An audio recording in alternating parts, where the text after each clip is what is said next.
To the topic po is one thing, since our PhilHealth family is here, I would like to take this opportunity to ask their side or give them the opportunity to clear up some of the news that have been circulating in the media. Siguro po in line with what Chairman Acop said a while ago in terms of clarifying what's in the media. Siguro po, Mr. Chair, one of the things that came into the fore in the previous discussions. I believe Mr. Pargas from the PhilHealth has also responded to this, as well as the PhilHealth came out with a statement addressing this issue. But siguro po medyo hindi satisfactory, Mr. Chair, yung response, because this on the screen is a photo of allegedly the proposed budget of the PhilHealth for the celebration of their 30th anniversary next year. So as you can see here, the grand total is 137.8 million, spread across different line items. So siguro po, I was looking at PhilHealth's response to this, Mr. Chair, and essentially po, ang kanila pong depensa ay this is reasonable, and within the guidelines. So siguro, Mr. Chair, I want to understand that on the part of the PhilHealth as to why this is reasonable on the eyes of PhilHealth, Mr. Chair. They're not working. To the time na mamatay sila, and we are expecting an average lifespan of what, 72 years? Negative palagi yung ano nyo. Negative palagi ang net worth ng PhilHealth mangyayari dyan. Baka you may want to reconsider kung paano yung pag-compute ninyo ng liabilities. Kasi this is going to be for a life insurance type of balance sheet. Hindi to health insurance. Ang base ninyo sa pag-health insurance, baka maximum na nga yung 3 taon. You should only be computing based on your claims until the next year only. So maybe this is, Mr. Chair, kaya there's so much that is coming out in the media and the public na mali yung interpretation nila sa balance sheet ng PhilHealth. Is you may want to redo this so that it better reflects the state of the health insurer. That you would not be using this, you would not be computing this through life, like a life insurance. I mean, why do we do that? Because you said that you are using the guidelines of RA 11223. Tama po ba? It's the Philippine Financial Reporting Standards po, PFRS. But that's for a life insurance. Hindi po, pati din po sa health insurance din po, bali. Dahil po nasa law naman po na bibigyan natin ng benepisyo yung pasyente hanggang buhay po. Kaya po yun po yung pinagbabasihan namin. Kaya meron siyang benepisyo hanggang sa mamatay. Hindi po katulad ng mga health insurance. Ang health insurance po, especially on the private side, yearly po yan. So, this year, ang premium ay valid lang for 1 year. Kasi yung coverage niya, valid lang for 1 year. So, kung hindi po siya magre-renew next year, wala na po siyang coverage. Hindi po katulad sa social health insurance na regardless po kung mag-renew o hindi po talaga nagre-renew kasi automatically covered naman po ang mga Pilipino. So, kaya po by contractual obligation, Mr. Chair. By law po. Mr. Chair, sorry. Mr. Chair. Yes, Mr. Ledesma. Noted po, Kong, on your comment, no. Maybe what we'll do is we'll confer with the COA, with the Commission on Audit. We'll look into this and then we'll discuss it with them, and then we'll revert po. Thank you. Yes, Yeah. thank you. Thank you. That would be a better assurance, because if this is going to be the case, if you will be following like what a life insurance is, no way will it show that PhilHealth is going to be in any good financial health with this kind of liability, diba? Yet when you look at your cash position, you're close to 700 billion, diba? So it would make sense. Mr. Chair, I think I know that this is just a briefing anyway. At least what we wanted to achieve here is to assure the public that the benefits will not cease. They will still be able to avail of the benefits of PhilHealth. And if with the assurance also of the leadership of PhilHealth that there is going to be, we have the 30% across the board increase, and then 50% increase in select case rates, which I assume you would study to be using maybe the top 10 or top 20 morbidity cases kasi yun naman yung talagang kailangan. And then and then with your reserve fund of close to 700 billion pesos na hindi naman mababang karote ang PhilHealth. Okay. So everything, yeah, I think that's it for now, Mr. Chair. I know this is just a briefing. There are still other things that we may ask from PhilHealth. We could just call them at some other time when it's more appropriate to ask these questions. But for Mr. now, Chair. Mr. Chair, thank you very much. Mr. Chair. Chair. Thank you, Honorable Ray Reyes. Mr. Yes. Chair. No, just one last quick comment. Thank you, Kong Ray. No, so we will look into the issue with we'll discuss it with COA and also the Department of Finance. No, but it's a very good point you bring up. No, we will look into it. Thank you, Mr. Chair. Mr. Chair. Yes, Dr. Albert Domingo. Thank you. Salamat po, Mr. Chair. Hindi po kami finance experts sa DOH, pero bilang mga doktor po ay pinilitan na rin naming aralin kasi kung ito yung magliligtas sa buhay, aaralin na rin namin yung insurance contract liabilities. So kung makakatulong po para sa ating komite, since briefing nga po ito, naungkat po namin yung reference material. Ito po ay Insurance Commission Circular Letter number 2022-14. Ang date po is March 14, 2022. Ang subject po is ang Adoption of Philippine Financial Reporting Standards or PFRS for Insurance Contracts. Kung saan nakalagay po na ito ay isang financial reporting framework, and I have to read it in English para makita natin yung contrast, no? This financial reporting framework is not the same as the financial reporting framework used for general purpose financial statements.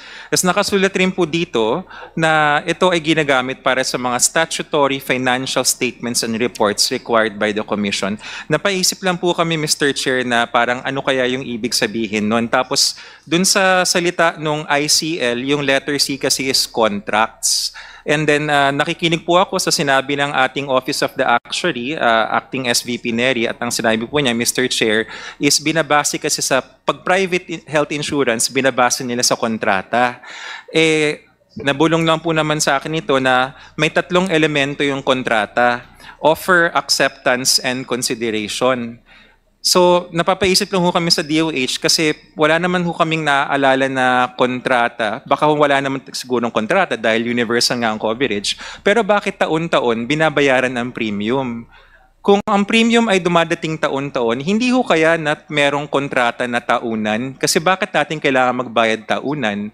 Kung ang kontrata natin ay lifetime, baka dapat yung binayaran na skin ng mga direct contributors is yung premium natin hanggang tayo po ay pumanaw, which is absurd. Hindi ho siya parang tamang pakinggan. Bakit ko hindi ko nga alam kailan ako mamamatay bakit ako magbabayad ng X number of years. So nabanggit lang ho namin yon kasi sa very basic understanding po namin sa DOH, ang PhilHealth po ay isang tinatawag na pay-as-you-go insurance. Sa Tagalog po ay paluwagan na kung tayo ay nabanggit ho ng Honorable Kimbo kanina, Mr. Chair, yung sinasabing risk pooling na parang bakas-bakas tayo, paluwagan. Hindi ako magkakasakit ngayong taon na ito, pero may ibang magkakasakit. So yung bayad ko magagamit para sa kanya. Para sa susunod na taon, panibagong kontrata, kung ako naman yung magkasakit, gagamitin ko yung binayad ng iba para sa akin. Kung makakatulong po sana sa komite, Mr. Chair. Salamat po. Thank you, Dr. Albert Domingo. The Chair would like to recognize the Honorable Mika Swansing. Thank you very much, Mr. Chair.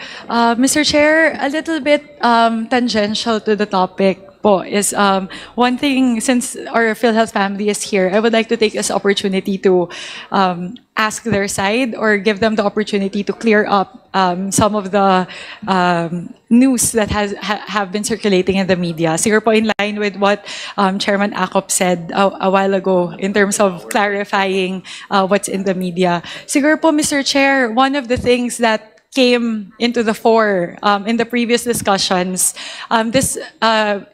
I believe Mr. Pargas from the PhilHealth has also responded to this, as well as the PhilHealth came out with a statement addressing this issue. But siguro po medyo hindi satisfactory, Mr. Chair, yung response, because this on the screen is a photo of allegedly the proposed budget of the PhilHealth for the celebration of their 30th anniversary next year. So as you can see here, the grand total is 137.8 million, spread across different line items. So siguro po, I was looking at PhilHealth's response to this, Mr. Chair, and essentially po, ang kanila pong depensa ay, this is reasonable, and within the guidelines. So siguro, Mr. Chair, I want to understand that on the part of the PhilHealth as to why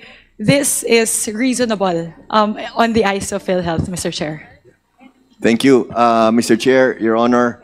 Yes, Mr. Ledesma, you recognize. Yeah. Thank you, Mr. Chair and Your Honor. If I can allow SVP Renette to address the query. Thank you, Mr. Chair. Yes, Mr. Lim Siako. Maraming salamat, Mr. Chair, and maraming salamat, Honorable Swansing. Again, as presented and as based on the statement of the corporation, this one is a proposal for year 2025 for the 30th anniversary of the corporation. When you say 30th anniversary, this is a milestone year, Mr. Chair, Honorable Swansing. And based on the discussion last night with the board, this amount reduced already. Binaba po siya. And the amount, Mr. Chair, Honorable Swansing, for the anniversary celebration of PhilHealth in the year 2025 ay nasa 48.5 million pesos. Itong amount na ito ay gagamitin ng korporasyon to advocate, push forward the implementation of the program, Mr. Chair, Honorable Swansing. Maraming salamat po. Mr. Chair, if I may request the COMSEC to once again flash on the screen the proposal. It's comforting to know that this has been slashed from 137.8 million down to 48.5 million. Pero siguro, Mr. Chair, nakakabahala lang yung ilan dun sa mga initial proposal. Siguro, Mr. Chair, pag kinompute ko po yung line items number 6 hanggang line items number 10, nabanggit po ng PhilHealth, Mr. Chair, na 10,000 po yung mga empleyado ng PhilHealth. Kung i-average ko po yan, pag kinuha ko po yung total ng lahat ng yan, lumalabas po na 2,427 pesos bawat special loot bag na ibibigay po or special tokens para sa mga empleyado. Which, again, Mr. Chair, is, in my view, not reasonable. Siguro yun po kasi yung depensa ng PhilHealth. Kaya babalik-balikan ko po yung salita na yon na 2,500 pesos po na special giveaway para lang sa celebration ng 30th anniversary celebration ay hindi po yon reasonable, Mr. Chair. Yung isa pa po, kung pupuntahan po natin yung number 15, yung line item po para sa sports meet, yung una pong binabalak po na gastusin ay 32.7 million pesos, Mr. Chair. Kaya ito po siguro yung sports meet, siguro po para tong sports fest, para po sa mga empleyado ng PhilHealth. Tama po ba, Mr. Chair? Yes, Mr. Lim Siako. Maraming salamat, Mr. Chair, Honorable Swansing. Tama po, the proposal is intended for the employees of PhilHealth for this sports met, Honorable Swansing, Mr. Chair. So, Mr. Chair, yun lang po. Ang paggastos po ng 32 million pesos para po sa sports meet, para lang po sa celebration ng 30th anniversary celebration, ay uulitin ko po, hindi po yun reasonable. Lalo na po na marami po pong mga kailangan na bayaran ng mga ospital, marami po pong mga bayaran ng mga kailangan na bayaran ng mga doktor. Kaya po, siguro po, Mr. Chair, yun lang po. Ngayon po na-slash down po mula po sa original na 137.8 million papunta po sa 48.5 million. Mukha pong maganda naman po yun na naintindihan ng board. Pero siguro, Mr. Chair, kung hindi po ito nasilip, at hindi po ito kumalat sa social media, siguro po ang tanong sa aking isipan ay, babawasan ba ito ng PhilHealth? O yung balak nila na gastusin para po sa kanilang 30th anniversary celebration? So siguro, Mr. Chair, it calls into question for our committee whether the expenditures within PhilHealth are within reasonable limits or are the expenditures within guidelines. Siguro yun lang yung tanong, Mr. Chair, pagdating po dito. Ang tanong ko po siguro, Mr. Chair, isa pa pong tanong sa PhilHealth. Ano po yung supposedly funding source nito pong 137.8 million na ito? Bagamat naibaba po to sa 48.5 million, siguro po nung ginawa niyo po yung proposal na ito, ano po yung dapat pagkukuhanan ng pondo para po dito sa 30th anniversary celebration, Mr. Chair? Mr. Chair. Yes, Mr. Ledesma. Thank you. Thank you, Mr. Chair. Thank you, Kong, for your questions. No. On the second question on the funding source, I'll pass it on to SVP Renet. No.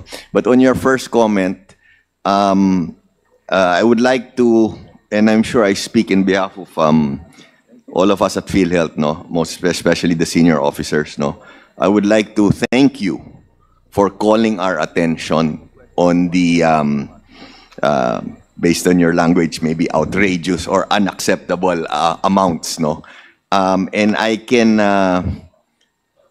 assure Honorable Chair and this committee and you, ma'am, that as President of PhilHealth, starting today, I will see to it and I will make sure that for all future events and future celebrations and future expenses, we will really be cognizant and be aware of our mandate to the Filipino people on being more prudent, on being more, on avoiding ostentatious or unexplainable expenses. No, in fact, I was just talking to COO now.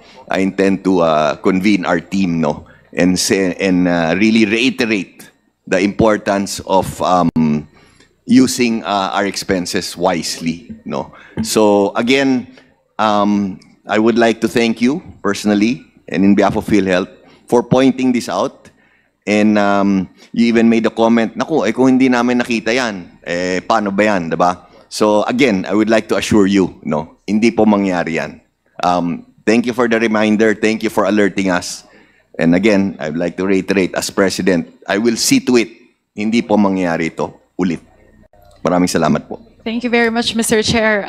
Siguro po, ipapaalala lang po yung direktiba po ng ating mahal na Pangulong Bongbong Marcos to observe austerity measures pagdating po, hindi lang po siguro sa Christmas celebrations, pero for celebrations in general. So, yun lang po, Mr. Chair, babalikan ko po yung pangalawang tanong ko na saan po dapat yung pagkukuhanan nito pong pondo ng 137 million na ito, Mr. Chair?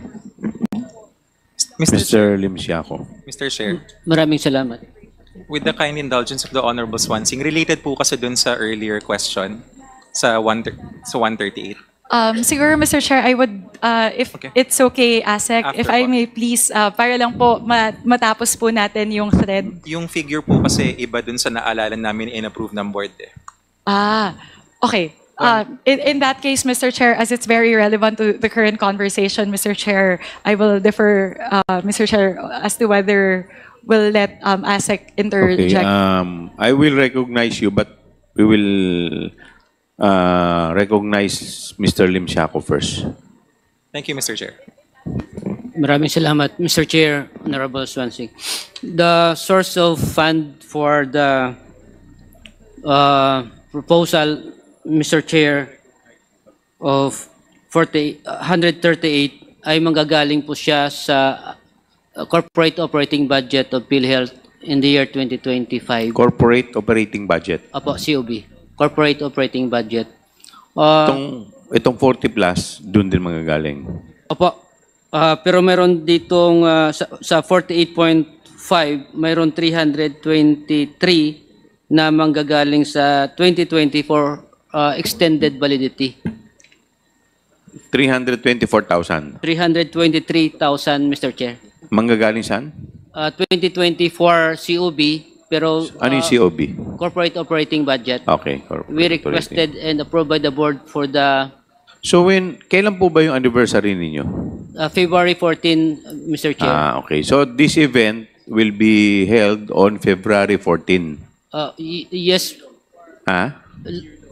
year-long celebration. A year long. Opo. It's not one day affair. Yes po.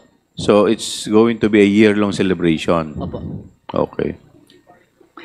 Mr. Chair, Yes, if- the chair would like to recognize Dr. Albert Domingo. Salamat po, Mr. Chair. Salamat po, Honorable Swansing.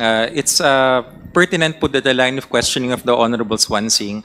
And baka ho nagkamali lang ng tingin sa record ang ating FMS SVP dahil ang ginawa po ng board, and I was there in the meeting online also, meron pong prinopose na 30 million pesos na i-charge sa 2024 corporate operating budget. Ang kasama po doon ay sana perforated proposal po ng management, extension of the validity of the 2024 corporate operating budget to include 30 million pesos para bumili ng perforated mesh sticker, tote bag, anniversary shirt, marketing shirt, jacket, katsa bag, button pins, and stamps. Ang ginawa po ng board, tinanggal lahat except yung stamps. So from 30 million, ang ginawa, hindi pumayag yung board, alinsunod na rin sa directive ng Pangulo na maging austere muna tayo sa mga measures natin. I think this is the postage stamps po to postage stamps. So 323,000 pesos only from 30 million. And then yung binabanggit po ni Mr. Lim Siaco, Mr. Chair, sa 2025 corporate operating budget, wala pa hong approval yung board kung ano po yung bibilhin. So they will still have to propose it as is proper for the board to evaluate. And as you saw, Mr. Chair, Honorable Swansing, sa behavior ng board, yung 30 million talagang tinaga, binaba to 323,000 for postage stamps only. Thank you. Mr. Chair, just to clarify with ASEC po, does that mean ASEC sa pagkakaintindi niyo po doon po sa meeting na dinaluhan niyo, posible po na humigit pa doon sa 48.5 million pesos yung gagastusin para po sa 30th anniversary celebration? Sa meeting po kagabi, Honorable Chair, Honorable Swansing, hindi po. Hanggang 323,000 pesos lang po para sa stamps as of the meeting last night. Okay. Yun lang, Mr. Chair. Siguro po, Mr. Chair, yun lang. I brought this to the fore during today's conversation kasi po tulad nga po na sinabi ni Congressman Acop, meron pong perception na ito pong pagtanggal ng subsidiya para po sa PhilHealth ay posible pong maging hadlang doon po sa pagbibigay ng PhilHealth ng mga benepisyo para po sa mga Pilipino. I think, Mr. Chair, yun siguro yung biggest misconception na gusto po nating linawin dito sa komite na ito, na hindi po kulang, hindi po naghihikahos sa pera sa kasulukuyan ang PhilHealth. Tulad po ng ating napag-usapan kanina, meron pong tinatayang 700 billion pesos na cash reserves ang PhilHealth. At siguro po, isa po sa mga testamento nito, yun pong binilang natin, kinumpute po natin nila Kong Stella, na marami din po sila, bukod pa dito sa reserves, marami silang corporate budget na gumagalaw din. So siguro po in terms of operating expenses, Mr. Chair, siguro po itong pagtanggal ng subsidiya ay hindi din po makakahadlang sa operasyon ng PhilHealth. Hindi po ito makakahadlang doon po sa abilidad ng PhilHealth na magpatuloy sa paggalaw doon po sa kanilang kinakailangan. At higit sa lahat, Mr. Chair, hindi po maapektuhan nito ang coverage o ang pagbibigay ng benepisyo sa mga beneficiaryo po ng PhilHealth. So siguro yun lang, Mr. Chair. I want to use this as a case in point just to show na hindi po cash trap, hindi po kulang sa pera ang PhilHealth. Dahil kung meron po sila na pinopose noong una na 137.8 million pesos na kaya nilang ilabas para po sa kanilang 30th anniversary celebration, meron po silang panghuhugutan para po sa kanilang mga pangangailangan, para po sa kanilang operasyon. Sir, Mr. Chair, the reason why I wanted to highlight this number as well is gusto ko po siyang ma-translate kung ilang libong tao na sana yung mga kabenepisyo dito po sa pera na ito. Gamitin po natin na basehan yung 137.8 million na yon. Pwede na po sanang makapagbigay ng benepisyo sa 46,000 na mga indirect beneficiaries nila or indirect premium beneficiaries nila. O di kaya kung yung senior citizens po na tumatanggap ng 5,000 pesos na premium, katumbas po nun ay higit 27,500 na mga senior citizens na makakatanggap ng premium. Siguro that's the scale and the magnitude we're looking at, Mr. Chair. So yun lang po, paulit-ulit po natin yun, Mr. Chair, na sinabi sa kahabaan po ng 6 na oras na pagdinig po natin ngayong araw na uulitin po natin ang pagtanggal po ng subsidiya sa PhilHealth ay hindi po makakaapekto sa abilidad ng PhilHealth na magbigay ng mga benepisyo sa atin pong mga pasyente. Hindi po nito maapektuhan ang abilidad ng mga pasyente na nasa mga ospital na makakuha po ng kanilang mga PhilHealth benefits. Kaya yun lang po, Mr. Chair. Maraming salamat po. Mr. Chair. Thank you, Mr. Ledesma. You recognize. Thank you, Mr. Chair. And again, again, maraming salamat, ma'am, for bringing that up. No, I cannot overemphasize and just reiterate that starting today, po, you will see it. No, the way the money of the corporation, no, the way it will be used, we will be very austere. We will really be very simple. No. And nothing like this will ever come out again. No, and so I think I see this as a blessing in disguise, no? Kasi lumabas ito, and in fact, I already spoke to COO, no? We will see to it, no, from here on in that we have to be careful, no? We have to be cognizant. We have to know for a fact that people will see paano ginagastosan ng PhilHealth yung pera. So kailangan maingat po kami. And like I said, as president and as vice chairman of the board, I will personally see to it. Nothing will come close to this happening again po. Maraming salamat po. Thank you, Mr. Chair. And Mr. Chair, if I may respond very quickly lang po. Yes, please. I hope, Mr. Chair, that thank you, President Mandy, for that assurance. Pero sana po, apart from looking at ways to implement austerity measures in these sorts of expenditures, uulitin ko lang po yung isa din sa mga kahilingan ng aking mga kasamahan dito po sa Kongreso, na sana po pag-aralan po ng PhilHealth kung papaano po mas mabuti na magamit yung pong yung fund reserves po na meron ang PhilHealth para po mapataas yung coverage. Ibig sabihin po, mapataas yung halaga na pwede po nating ma-cover o mabigay bilang benepisyo sa ating pong mga pasyente, sa mga pinaka-nangangailangan, at mapag-aralan po natin yung papaano po natin ma-expand yung coverage in terms of the types of diseases po. Kung ano pa yung mga pwedeng saklawin na mga sakit. At Mr. Chair, kung pwede rin sanang pag-aralan din ng PhilHealth, tatlo po kasi yung napag-usapan, taasan po yung halaga ng benepisyo, mas lapadan po yung coverage ng mga sakit, at yung pangatlo po, kung pwede po mapag-aralan, kung pwedeng magkaroon po ng moratorium doon po sa mga rates. Yun lang po, Mr. Chair, dahil po sa kahabaan po ng ating hearing, yun lang naman po yung paulit-ulit po naming hinihiling sa PhilHealth, na dahil po alam na natin ngayon na meron po tayong 700 billion pesos na excess fund, papaano natin ngayon magagamit ng tama, at papaano po natin magagamit ito para matulungan po yung mga may sakit po natin ng mga pasyente. Maraming salamat po, Mr. Chair, at maraming salamat po sa ating po mga panauhin galing sa PhilHealth. Duly noted, Mr. Thank Chair. you. With that, may I know if there are still other members? Wala na siguro. Do I hear a motion?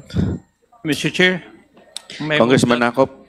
may I move that we adjourn the hearing for this for today. So move, Mr. Chair. I second the motion, Mr. Okay, Chair. duly seconded. Is there any objection? Hearing none, the motion is carried.